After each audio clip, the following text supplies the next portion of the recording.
Revision revision revision कहा जाता है कि जितना ही रिवीजन किया जाए उतना कम है। तो बार बार किसी प्रश्नों को दोहराया जाए तभी आपको वो चीज याद होती है। वेलकम टू विद्या की जर्नी।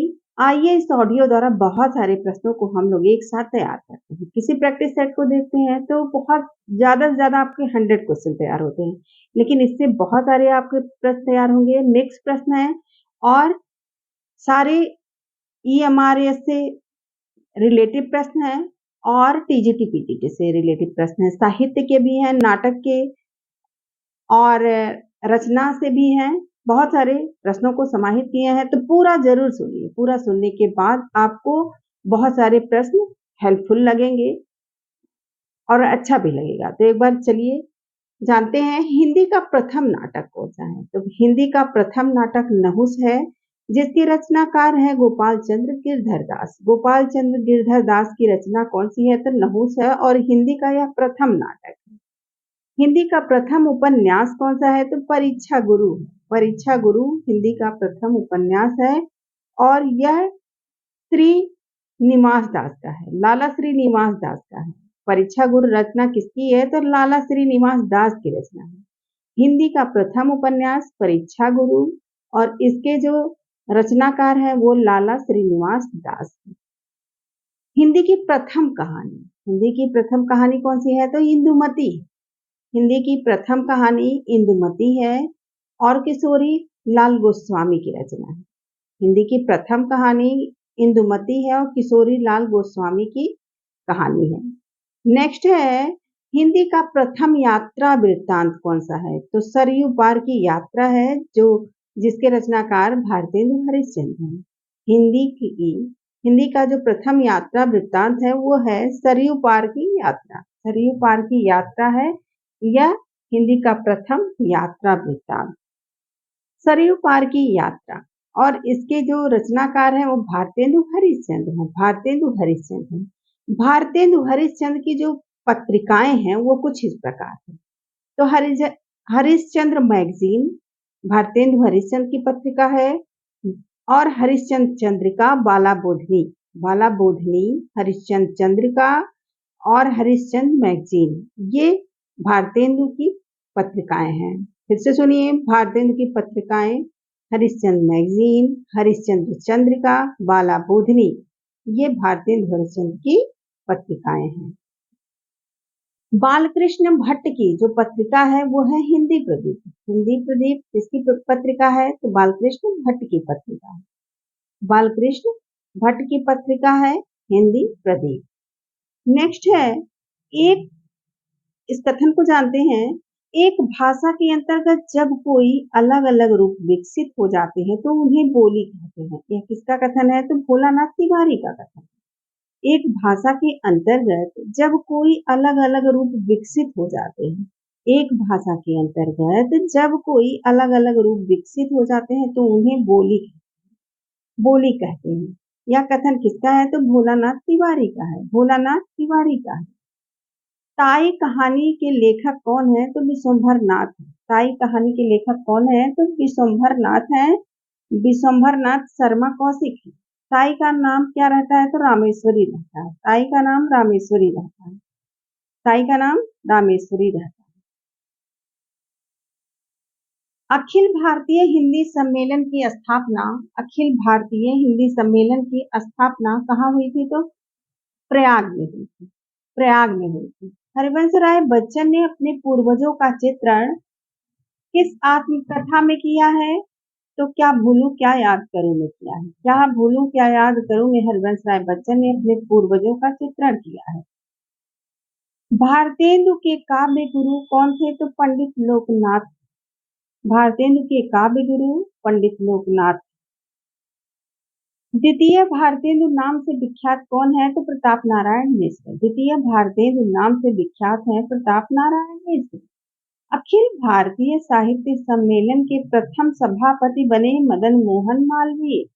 अखिल भारतीय साहित्य सम्मेलन के प्रथम सभापति कौन बने थे, तो मदन मोहन मालवीय बने थे। मदन मोहन मालवीय बने थे अखिल भारतीय साहित्य सम्मेलन के प्रथम अध्यक्ष। श्रावकाचार रचना किसकी है? तो देवसेन की है। श्रावकाचार रचना देवसेन की रचना है और 933 की रचना है। 933 की रचना है श्रावकाचार। श्रावकाचार देवसेन की रचना है, 933 की रचना है और इसमें 250 दोहे हैं। 250 दोहे हैं और इसमें श्रावक धर्म का वर्णन किया गया है। श्रावकाचार फिर से सुनिए, श्रावकाचार रचना देवसेन की रचना है जिसका समय है 933 ईस्वी और 250 दोहे हैं। श्रावकाचार में 250 दोहे हैं। श्रावक धर्म का इसमें वर्णन हुआ है। श्रावक धर्म का इसमें वर्णन हुआ है। फिर से सुनिए, 250 दोहे किसमें है? तो श्रावकाचार में है और श्रावकाचार देवसेन की रचना है। इसका समय है 933 ईस्वी। सिया राम शरण गुप्त की रचना है गोद। गोद किसकी रचना है? तो सिया राम शरण गुप्त की रचना है और यह उपन्यास है। गोद कौन सी विधा है? तो उपन्यास विधा है और सिया राम शरण गुप्त की रचना है और इसमें ग्रामीण जीवन की पृष्ठभूमि पर स्त्री पर अत्याचार की कथा वर्णित है। ध्यान से सुनिए, गोद जो उपन्यास है वो सियाराम शरण गुप्त की रचना है और इसमें ग्रामीण जीवन की पृष्ठभूमि पर स्त्री पर अत्याचार की कथा वर्णित है। नेक्स्ट है, हिंदी की कथा लेखिका कौन है? तो होमवती देवी है। काशी से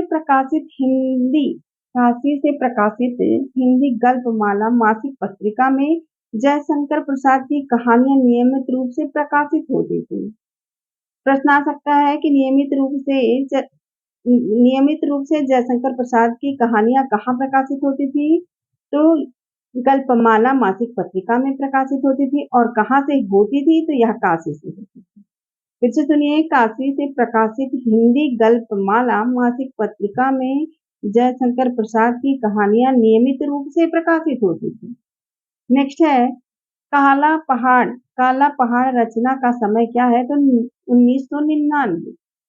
काला पहाड़ 1999 में लिखा गया उपन्यास है और यह भगवान दास का उपन्यास है। नेक्स्ट है, दीपनाथ मर गया, यह कौन सी विधा है? दीपनाथ मर गया तो यह कहानी विधा है। कहानी विधा है दीपनाथ मर गया। नेक्स्ट है, यारों के यार कहानी किसकी है? तो कृष्णा सोबती की है। यारों के यार कहानी कृष्णा सोबती की है। यारों के यार कहानी कृष्णा सोबती की है। सिक्का बदल गया कहानी है किसकी? सिक्का बदल गया कहानी है कृष्णा सोबती की।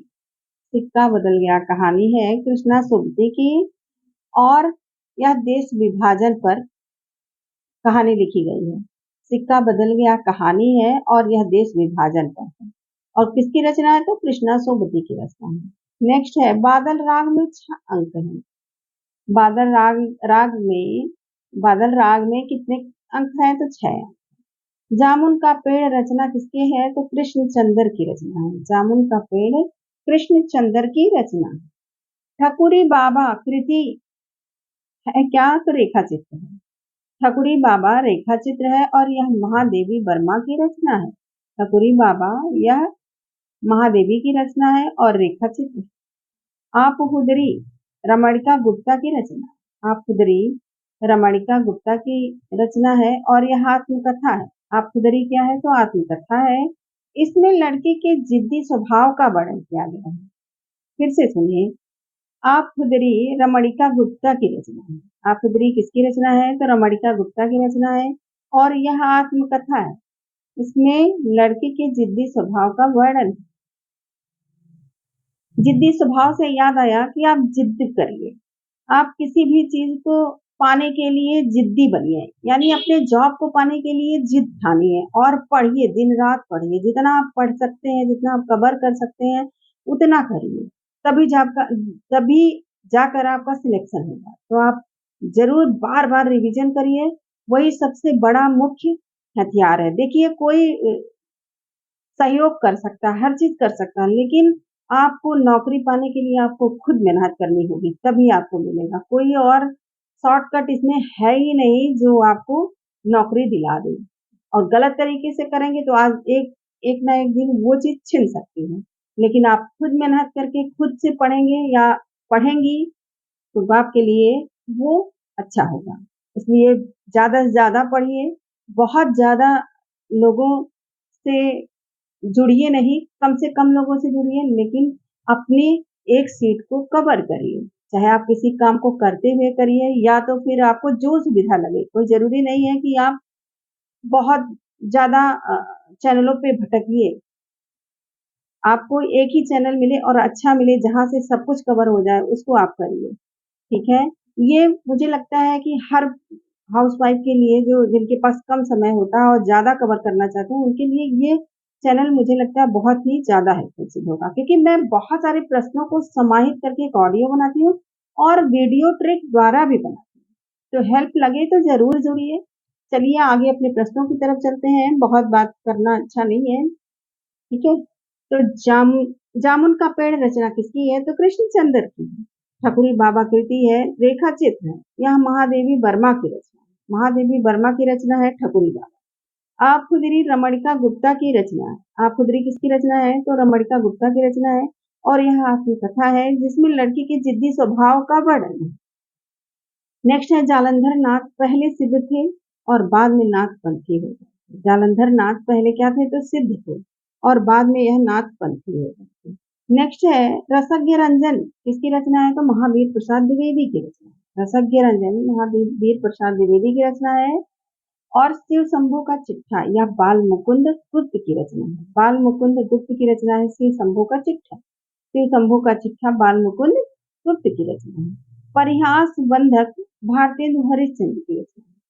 परिहास बंधक भारतेंदु हरिश्चंद्र की रचना है। गद्य कुसुमावली श्याम सुंदर दास की रचना है। गद्य कुसुमावली श्याम सुंदर दास की रचना है। नेक्स्ट है नीलख उतरी नीलख उतरी आगे नाचे पीछे सहज अखाड़ा। यह पंक्ति किसकी है? तो गोरखनाथ की। गोरखनाथ की यह पंक्ति। गोरखनाथ की पंक्ति। नेक्स्ट है प्रताप नारायण श्रीवास्तव ने विजय नामक उपन्यास लिखा है। प्रताप नारायण श्रीवास्तव ने विजय नामक उपन्यास लिखा है। और कब लिखा है? तो 1928 की रचना है। विजय कब की रचना है? तो 1928 की रचना है। इसमें बाल विधवा की समस्याओं को स्पष्ट किया गया। बाल विधवा समस्याओं को स्पष्ट किया गया है विजय नामक उपन्यास में। और विजय नामक उपन्यास किसका है? तो प्रताप नारायण श्रीवास्तव का। प्रताप नारायण श्रीवास्तव की रचना है विजय। और यह रचना 1928 की है और इसमें विधवा बाल विधवा की समस्याओं को स्पष्ट किया। नेक्स्ट है मानसरोवर नामक पुस्तक के 8 खंड में प्रेमचंद की कहानियां संकलित। मानसरोवर नामक पुस्तक के 8 खंडों में किसकी कहानियां सम्मिलित है? इस तरह क्वेश्चन आ सकता है। तो प्रेमचंद की कहानियां संकलित। मानसरोवर नामक पुस्तक के 8 खंडों में प्रेमचंद की कहानियां संकलित है। नेक्स्ट है सफेद मेमने यह उपन्यास किसकी है? तो मणिमधुकर की। मणिमधुकर की रचना है सफेद मेमने। सफेद मेमने किसकी रचना है? तो मणिमधुकर की रचना है। नेक्स्ट है तुलसीदास ने अपने अभावग्रस्त बचपन का उल्लेख किया है कहाँ? तो कवितावली में किया। तुलसीदास ने अपने अभावग्रस्त बचपन का उल्लेख किसमें किया है? तो कवितावली में किया। चंद्रधर शर्मा गुलेरी ने कुल 3 कहानियां लिखे। चंद्रधर शर्मा गुलेरी 3 कहानियां लिखे। नंबर 1 सुखमय जीवन जिसका समय 1911 है। सुखमय जीवन 1911 की रचना है। और दूसरा है बुद्धू का कांटा। बुद्धू का कांटा जिसका समय 1914 ईस्वी। 1914 ईस्वी की रचना है बुद्धू का कांटा। उसने कहा तीसरी रचना है उसने कहा था जिसका समय है 1915 ईस्वी। 1915 ईस्वी की रचना है उसने कहा था। चंद्रधर शर्मा फिर से सुनिए। चंद्रधर शर्मा गुलेरी ने 3 कहानियां लिखे थे। चंद्रधर शर्मा गुलेरी की कितनी कहानियां मिलती हैं? तो 3 कहानियां मिलती हैं। और नंबर 1 सुखमय जीवन जिसका समय है 1911 ईस्वी। और दूसरा है बुद्धू का कांटा जिसका समय है 1914 ईस्वी। और तीसरा है उसने कहा था जिसका समय है 1915 ईस्वी। 1915 ईस्वी है। राम रहीम उपन्यास है किसका? तो भगवती चरण वर्मा का है। राम रहीम उपन्यास किसका है? तो भगवती चरण वर्मा का है। इसमें धर्म और समाज की कच्चा चिट्ठा बताया गया है। राम रहीम उपन्यास में धर्म और समाज की कच्चा चिट्ठा को बताया। और राम रहीम उपन्यास किसकी है? तो भगवती चरण वर्मा की है। भगवती चरण वर्मा की रचना है राम रहीम उपन्यास विधा है। राम रहीम उपन्यास विधा है और भगवती चरण वर्मा की रचना है। इसमें धर्म और समाज की कच्चा चिट्ठा बताया। नेक्स्ट है अनंतर उपन्यास रचना किसकी है? तो जैनेन्द्र की। अनंतर उपन्यास रचना है और किसकी है? तो जैनेन्द्र की रचना है। और इसमें प्रेमिका के जीवन में इसमें कहा गया है कि प्रेमिका ही जीवन में गति स्फूर्ति प्रदान करती है, पत्नी नहीं। अनंतर कहानी में कहा गया है, अनंतर कहानी की का कथन है कि प्रेमिका ही जीवन में गति स्फूर्ति प्रदान करती है, पत्नी नहीं। किसमें कहा गया है? तो अनंतर कहानी में, अनंतर उपन्यास में कहा गया है और यह जैनेन्द्र के उपन्यास है, जैनेन्द्र का उपन्यास है। नेक्स्ट है डूबा पार रचना किसकी है? डूबा पार रचना किसकी है? डूबा और पार रचना किसकी है? तो वीरेंद्र जैन की है। वीरेंद्र जैन की है डूबा पार रचना। डूबा पार रचना किसकी है? तो जैनेन्द्र की। डूबा पार रचना जैनेन्द्र की है। नेक्स्ट है अब्दुल बिस्मिल्लाह के मुखड़ा क्या देखे उपन्यास में। अब्दुल बिस्मिल्लाह का उपन्यास है मुखड़ा क्या देखे। मुखड़ा क्या देखें किसकी रचना है? तो अब्दुल बिस्मिल्लाह की रचना है। मुखड़ा क्या देखें या किसकी रचना है? तो अब्दुल बिस्मिल्लाह की रचना है। और इसमें बालापुर गांव का चित्रण किया गया है। इस उपन्यास में बालापुर गांव का चित्रण किया गया है। नेक्स्ट है निर्गुण संत अखा गुजरात के संत थे। निर्गुण संत अखा कहाँ के संत थे? तो गुजरात के संत थे। सगुनह अगुनह नय कछ भेदा, यह पंक्ति किसकी है? तो तुलसीदास। नेक्स्ट है सगुनह अगुनह नय कछ भेदा, पंक्ति किसकी है? तो तुलसीदास। नेक्स्ट है कृपाराम रचित रीति निरूपण की सबसे पुरानी पुस्तक हित तरंगड़ी में 5 तरंग है। हित तरंगड़ी में 5 तरंग है। रचना है 1541 ईस्वी। कृपाराम रचित रीति निरूपण की सबसे पुरानी पुस्तक हित तरंगड़ी में 5 तरंग और रचना कब है हुई है इसकी? तो 1541 ईस्वी में। जयशंकर प्रसाद की पहली कहानी कौन सी है? तो ग्राम। ग्राम जयशंकर प्रसाद की पहली कहानी। ग्राम जयशंकर प्रसाद की पहली कहानी है। नेक्स्ट है योगसार किसकी रचना है? तो जो इंदु की रचना। योगसार जो इंदु की रचना। योगसार जो इंदु की रचना। प्रबंध चिंतामणि मेरुतुंग की रचना है। प्रबंध चिंतामणि मेरुतुंग की रचना है। श्रावकाचार्य देवसेन की रचना है। श्रावकाचार्य देवसेन की रचना है। शब्दानुशासन हेमचंद की रचना है। शब्दानुशासन हेमचंद की रचना है। शब्दानुशासन हेमचंद की रचना है। इसको अपभ्रंश का पाणिनि कहा जाता है और यह एक व्याकरण ग्रंथ है। शब्दानुशासन व्याकरण ग्रंथ है। नेक्स्ट है फिर से सुनिए, योगसार जो इंदु की रचना है। प्रबंध चिंतामणि मेरुतुंग की रचना है और श्रावकाचार्य देवसेन की रचना है। शब्दानुशासन हेमचंद की रचना है और इसको हेमचंद को अपभ्रंश का पाणिनि कहा जाता है। यह एक व्याकरण ग्रंथ है शब्दानुशासन। नेक्स्ट है छंदों का अजायब घर पृथ्वीराज रासो को कहा गया है और किसने कहा है? तो शिव सिंह सेंगर ने कहा। छंदों का अजायब घर पृथ्वीराज रासो को कहा गया है और किसने कहा है? तो शिव सिंह सेंगर ने कहा है। शिव सिंह सेंगर ने कहा है छंदों का अजायब घर पृथ्वीराज रासो को। नेक्स्ट है चंद्रबरदाई को छप्पर का राजा कहा है किसने? तो शिव सिंह सेंगर ने। शिव सिंह सेंगर ने चंद्रबरदाई को छप्पर का राजा कहा है। छप्पर का राजा चंद्रबरदाई को शिव सिंह सेंगर ने कहा है। केशव की रामचंद्रिका को छंदों का अजायब घर कहा है किसने? तो रामस्वरूप चतुर्वेदी ने कहा है। रामस्वरूप चतुर्वेदी ने केशव की रामचंद्रिका को छंदों का अजायब घर कहा है। रामस्वरूप चतुर्वेदी ने केशव की रामचंद्रिका को छंदों का अजायब घर कहा है। नेक्स्ट है केशव का जीवन काल 1555 ईस्वी से 1617 ईस्वी। केशव का जीवन काल कब से कब तक था? तो 1555 से 1617 ईस्वी तक था। 1555 से 1617 ईस्वी तक था। नेक्स्ट है, उदास रस उपन्यास है किसका? तो राजेंद्र झा का है। उदास रस उपन्यास किसका है? तो राजेंद्र झा का है। और पुनर्वास भी इनकी रचना है। किसकी? तो राजेंद्र झा की रचना है पुनर्वास और उदास रस। उदास रस, पुनर्वास, ये दोनों रचनाएं राजेंद्र झा की हैं।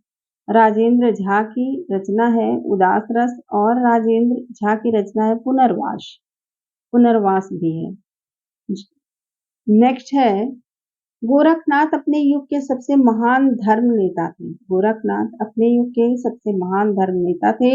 उनकी संगठन शक्ति अपूर्व थी। कथन है किसका? तो हजारी प्रसाद द्विवेदी का है। कथन से भी बहुत सारे प्रश्नों को पूछा जाता है, तो ध्यान से सुनिए। कथन आसानी से याद हो जाते हैं, बस आपकी पकड़ अच्छी होनी चाहिए। गोरखनाथ अपने युग के सबसे महान धर्म नेता थे। उनकी संगठन शक्ति अपूर्व थी। उनकी संगठन शक्ति अपूर्व थी। यह किसका कथन है? तो हजारी प्रसाद द्विवेदी का कथन है। हजारी प्रसाद द्विवेदी का कथन है, गोरखनाथ अपने युग के सबसे महान धर्म नेता थे। उनकी संगठन शक्ति अपूर्व थी। कथन है हजारी प्रसाद द्विवेदी की। नेक्स्ट है, कनफटा योगी किसको कहते हैं? तो नाथ पंथियों को कहते हैं कनफटा योगी। कनफटा योगी किसको कहते हैं? तो नाथ पंथियों को कहते हैं। कनफटा योगी नाथ पंथियों को कहते हैं। महापुराण, महापुराण पुष्पदंत की रचना है। महापुराण किसकी रचना है? तो पुष्पदंत की रचना है। महापुराण पुष्पदंत की रचना है। महापुराण 10, इसका समय कब है? तो 10वीं सदी इनका समय है। नेक्स्ट है, आधुनिक काल के जनक कौन है? तो भारतेंदु जी, भारतेंदु हरिश्चंद्र।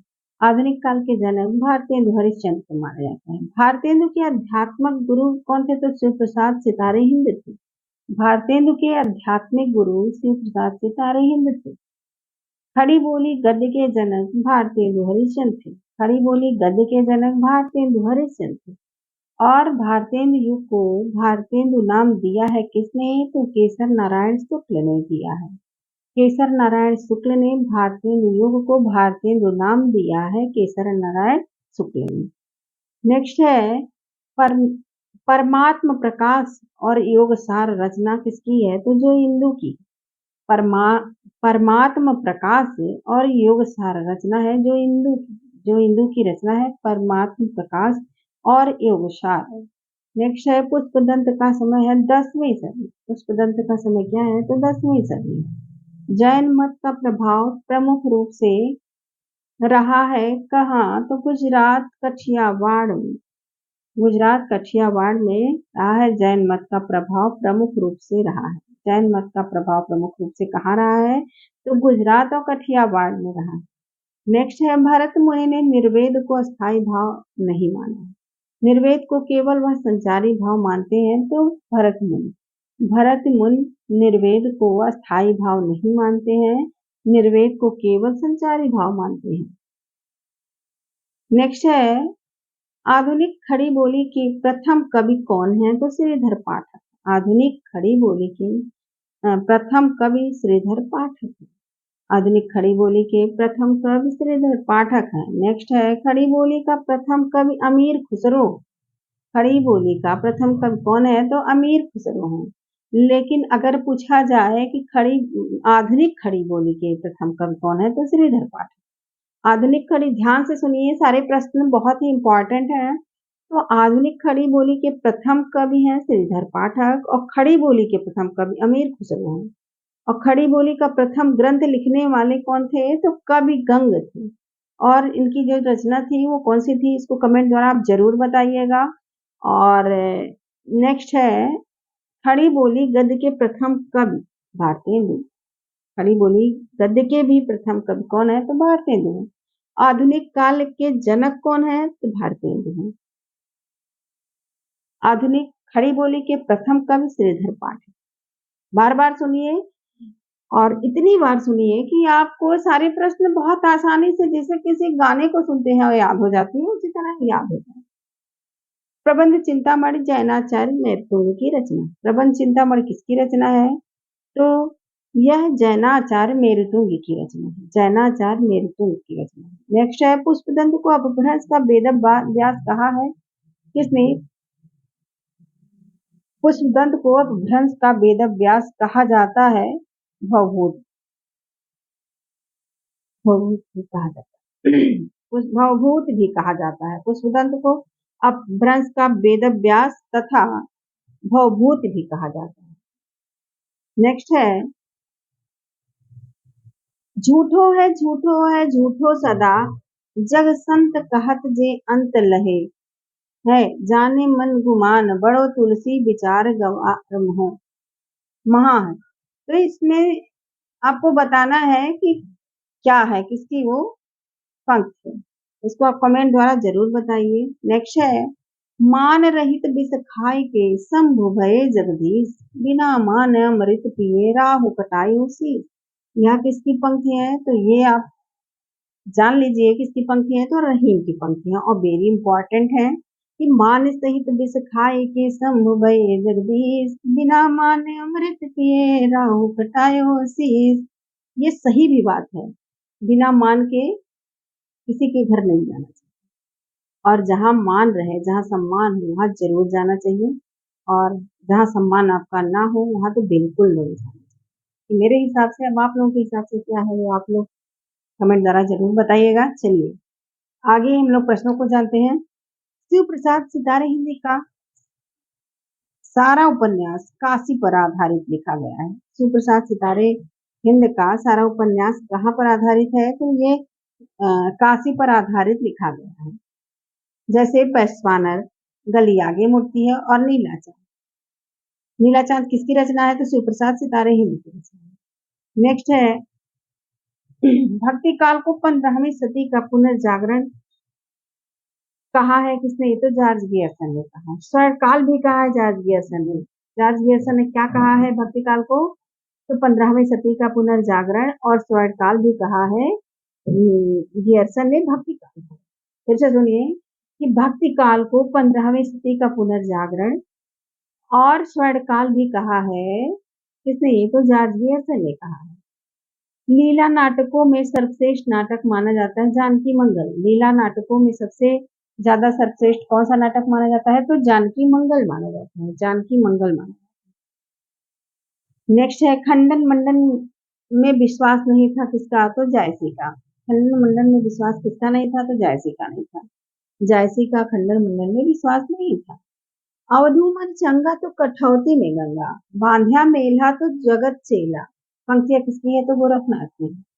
ध्यान से सुनिए, अवधू मन चंगा तो कठौती में गंगा। अवधू मन चंगा तो कठौती में गंगा बांध्या मेला तो जगत चेला। पंक्तियां किसकी है? तो गोरखनाथ की। गोरखनाथ की। गोरखनाथ की पंक्तियां हैं। अवधू मन चंगा तो कठौती में गंगा बांध्या मेला तो जगत चेला। यह गोरखनाथ की पंक्ति। नेक्स्ट है, मोहन राकेश का पैरों तले जमीन नाटक अधूरा नाटक है। इंपॉर्टेंट है, ध्यान से सुनिए। मोहन राकेश का पैरों तले जमीन नाटक अधूरा नाटक। मोहन राकेश का पैरों तले जमीन नाटक अधूरा नाटक है। पूरा किया किसने? तो कमलेश्वर ने पूरा किया।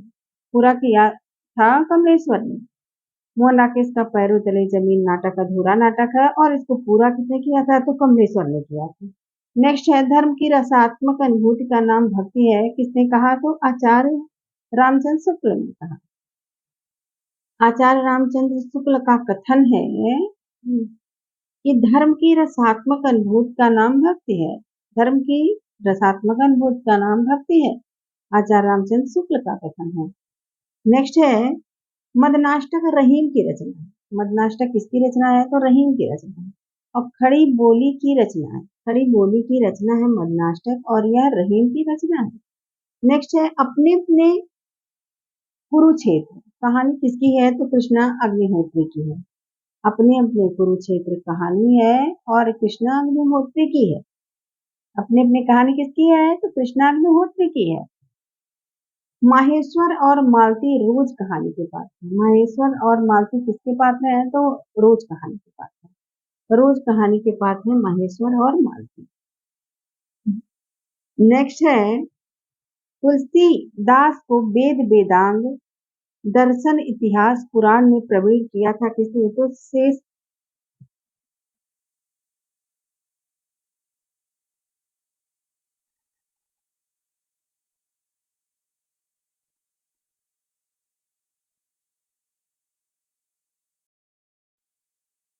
रस सूत्र की व्याख्या करने वाले विद्वान है भट्ट, लोलक, शंकुक, भट्ट नायक और अभिनव गुप्त।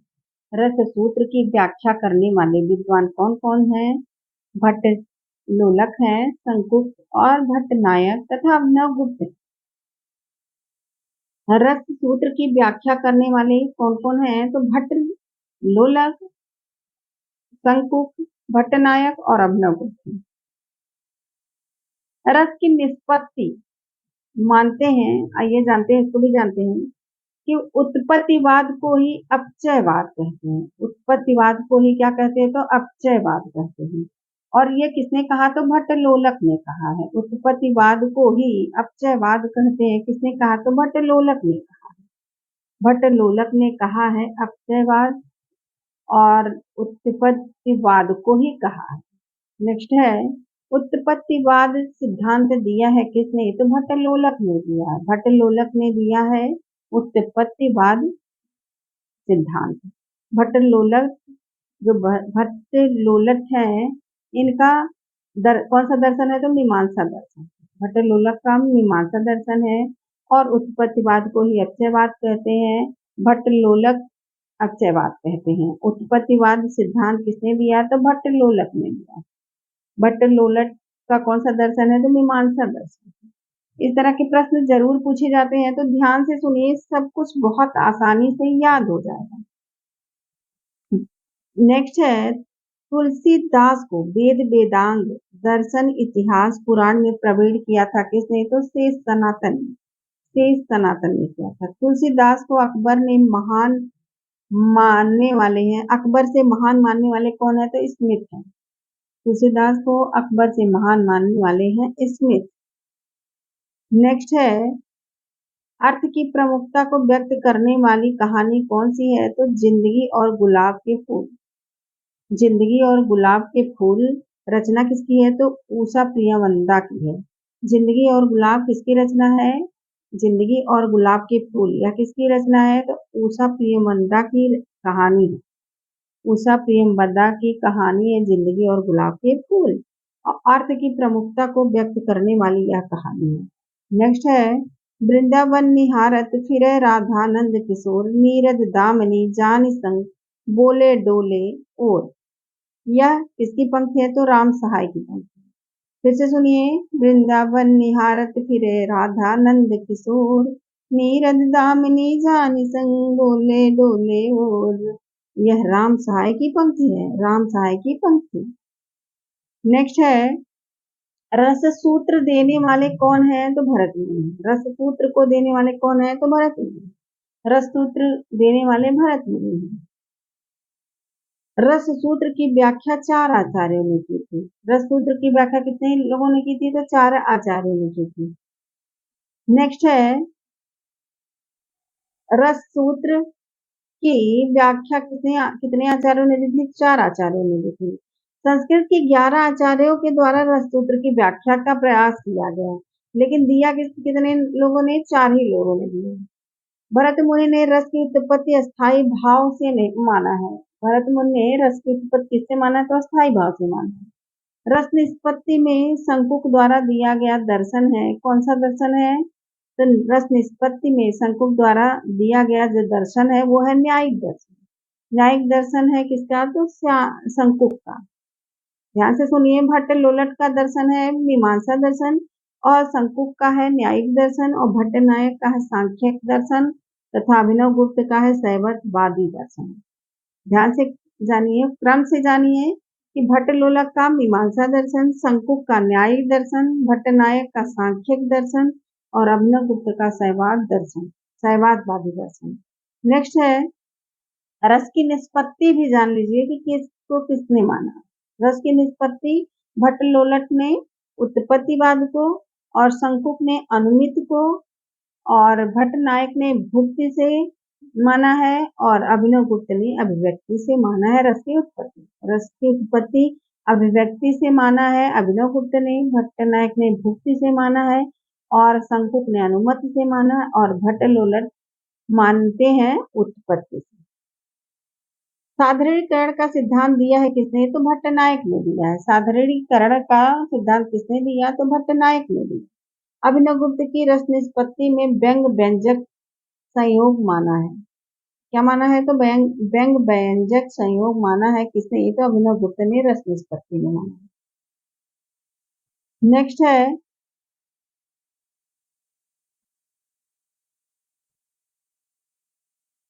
जैनेन्द्र का वास्तविक नाम आनंदी लाल है। जैनेन्द्र का वास्तविक नाम क्या था? तो आनंदी लाल है।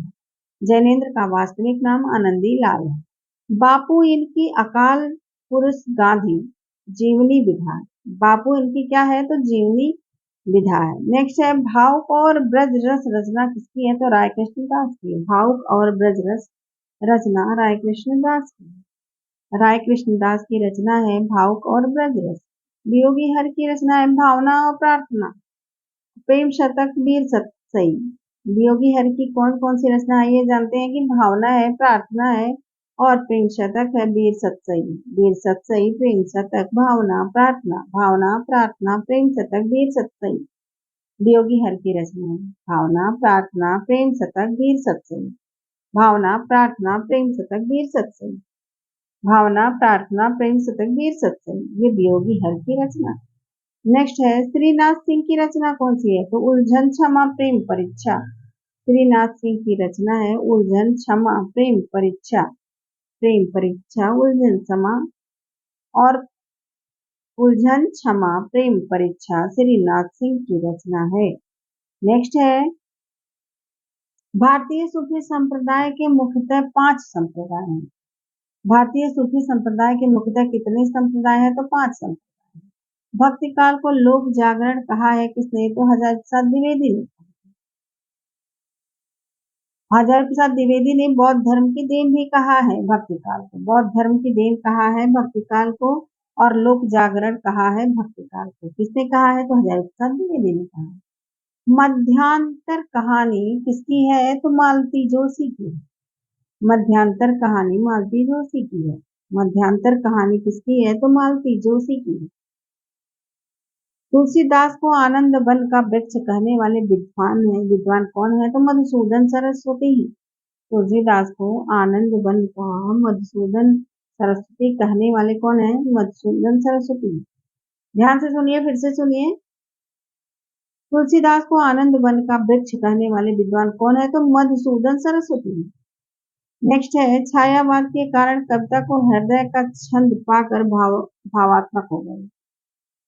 छायावाद के कारण कविता कविता तो हृदय का छंद पाकर भावात्मक हो गई। कहानी, उपन्यास, नाटक और निबंध भी हृदय का अंत सूत्र पा गए। कथन किसका है? तो शांतिप्रिय द्विवेदी का। ध्यान से सुनिए, यह कथन है और थोड़ा लंबा कथन है, लेकिन ध्यान से सुनेंगे तो याद हो जाएगा। शायद हमारी बात उस समय पेपर में याद हो जाएगी कि हमने आपको यह कथन सुनाया था। छायावाद के कारण कविता तो हृदय का छंद पाकर भावात्मक हो गई। कहानी, उपन्यास, नाटक और निबंध भी हृदय का अंत सूत्र पा गए। यह कथन है शांतिप्रिय द्विवेदी। शांतिप्रिय द्विवेदी। लवर्स नामक की रचना किसकी है? लवर्स नाम की रचना किसकी है? तो निर्मल वर्मा की। लवर्स नाम की रचना निर्मल वर्मा की। निम्बकाचार्य के गुरु थे नारद मुनि। निम्बकाचार्य के गुरु कौन थे? तो नारद मुनि। निम्बकाचार्य सनकाद संप्रदाय की स्थापना की। सनकाद संप्रदाय की स्थापना किसने किया था? तो निम्बकाचार्य ने किया। और निम्बकाचार्य के गुरु कौन थे? तो नारद मुनि थे। नारद मुनि निम्बकाचार्य के गुरु थे। नेक्स्ट है टूटने का सुख रचना है किसकी? तो भवानी प्रसाद मिश्र की है। टूटने का सुख रचना है भवानी प्रसाद मिश्र की। गीत फरोश भी इनकी रचना है। गीत फरोश किसकी रचना है? तो भवानी प्रसाद मिश्र की रचना है। गीत फरोश, टूटने का सुख, ये दोनों रचनाएं भवानी प्रसाद मिश्र की हैं। धूप के घाम गिरजा कुमार माथुर की रचना है। धूप के घाम गिरजा कुमार माथुर की रचना है। धूप के घाम कुमार माथुर की रचना है। नेक्स्ट है कमलेश्वर की रचना है जो मैंने जिया यादों का चिराग जलती हुई नदी। जो मैंने जिया यादों का चिराग जलती हुई नदी। यह आत्मकथा है कमलेश्वर। किसकी है? कमलेश्वर की रचना है। कमलेश्वर की रचना है जो मैंने जिया यादों का चिराग और जलती हुई नदी। जलती हुई नदी, यादों का चिराग और जो मैंने जिया, यह किसकी रचना है? तो कमलेश्वर की। भारतेंदु का समसामयिक उपादानों पर आधारित नाटक है भारत दुर्दशा। भारत दुर्दशा किस पर आधारित है? तो समसामयिक उपादानों पर आधारित नाटक है और यह किसका है? तो भारतेंदु। भारत दुर्दशा रचना भारतेंदु का रचना है, भारतेंदु की रचना है।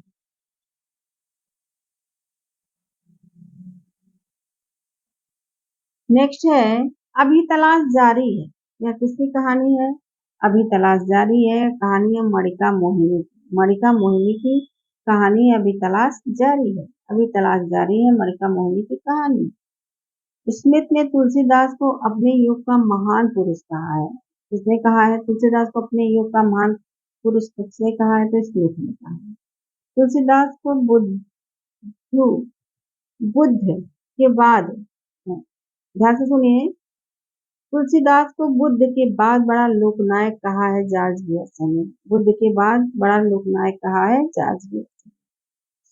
रोना और हंसना कहानी किसकी है? शांतिप्रिय द्विवेदी की है। शांतिप्रिय द्विवेदी की रचना है रोना और हंसना और यह कहानी विधा है।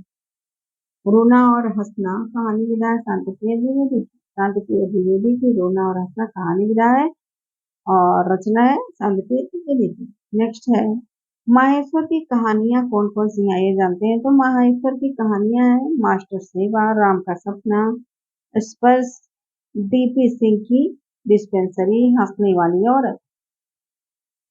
हंसने वाली औरत, डीपी सिंह की डिस्पेंसरी और राम का सपना, स्पर्श, मास्टर सेवा, ये सारी कहानियां हैं और माहेश्वर की कहानी। जैसे सुनिए मास्टर की सेवा, मास्टर सेवा, राम का सपना, स्पर्श, डीपी सिंह की डिस्पेंसरी, हंसने वाली औरत, माहेश्वर की कहानियां। नेक्स्ट है मध्यकाल को पतनोन्मुख जकड़ी हुई काल की संज्ञा दिया है किसने? तो हजारी प्रसाद द्विवेदी ने। मध्यकाल को पतनोन्मुख जकड़ी हुई काल की संज्ञा दिया है हजारी प्रसाद द्विवेदी। तुलसीदास को भक्तिकाल का सुमेरु कहने वाले हैं नाभादास। नाभादास ने तुलसीदास को भक्तिकाल का सुमेरु कहा।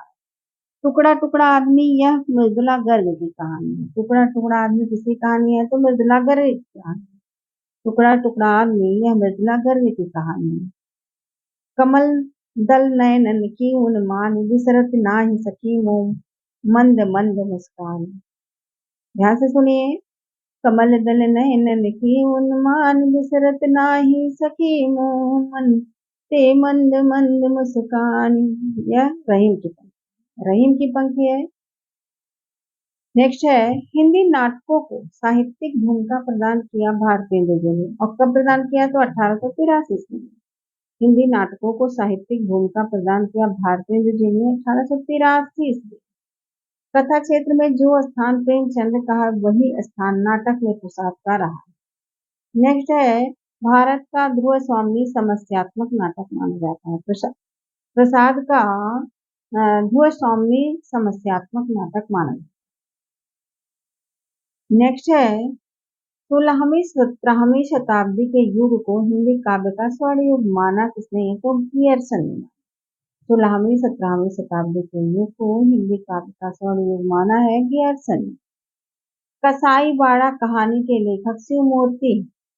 कसाई बाड़ा कहानी किसकी है? तो शिवमूर्ति की है और इसका प्रकाशन का समय है 1930 में। कसाई बाड़ा कहानी विधा है और 1980 की रचना है और शिवमूर्ति सिंह की रचना। शिवमूर्ति सिंह की रचना है कसाई बाड़ा और 1980 की रचना है। नेक्स्ट है जैनेन्द्र की पहली कहानी संग्रह खेल जो 1928 ईस्वी में प्रकाशित हुई थी।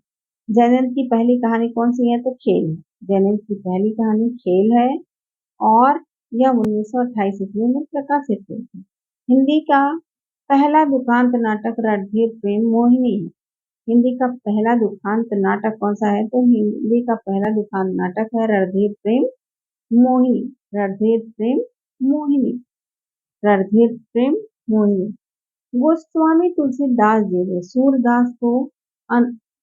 सूरदास के अनुकरण पर गीतावली रचना की, जिसमें बाल लीला पर कई पद ज्यों के त्यों सूरसागर में मिलते हैं।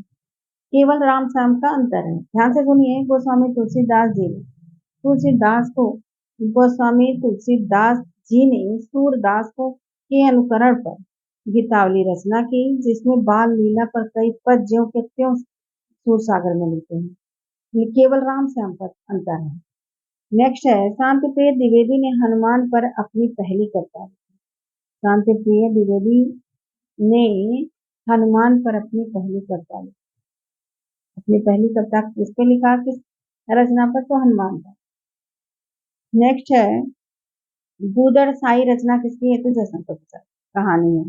गुदड़ साई रचना जयशंकर प्रसाद की कहानी। गुदड़ साई रचना जयशंकर प्रसाद की कहानी। गुदड़ साई रचना किसकी है? तो जयशंकर प्रसाद की, और कहानी बता है। नेक्स्ट है, यदि हमारे समूचे तत्वों का ज्ञान हमारे भविष्य का निर्माण में सहायक नहीं होता तो वह बेकार है। यदि हमारे समूचे तत्वों का ज्ञान हमारे भविष्य का निर्माण में सहायक नहीं होता तो वह बेकार है। और यह किसने कहा? तो हजारी प्रसाद द्विवेदी का कथन। यदि हमारे, ये तो सही बात है, यदि हमारे समूचे तत्वों का ज्ञान हमारे भविष्य के निर्माण में सहायक नहीं होता तो बेकार है। और ये किसने कहा है? तो हजारी प्रसाद द्विवेदी। आइए इसी प्रश्नों के साथ हम EMRS में जो ये दूसरा भाग है, स्पेशल जो नोट्स है, यानी कि हिंदी के हमारे बनाए हुए सारे नोट्स हैं, और ये दूसरा पार्ट है। अगर आपने पहला नहीं देखा सुना है तो आप उसको जरूर सुन लीजिए और वीडियो भी देख लीजिए। मैं ट्रिक द्वारा भी वीडियो बनाती हूँ, तो उन सारे ट्रिकों से आप बहुत आसान तरीके से सारी चीजों को याद कर सकते हैं। तो आपको कैसा लगा ये जरूर कमेंट करके बताइए। और हाउस वाइफ है तो ये बिल्कुल आप जैसे अपने जैसे लोगों को जोड़ लीजिए। और आपको मेरा यह प्रयास कैसा लग रहा है जरूर बताइए। Thank you so much. मिलते हैं नेक्स्ट वीडियो या ऑडियो में।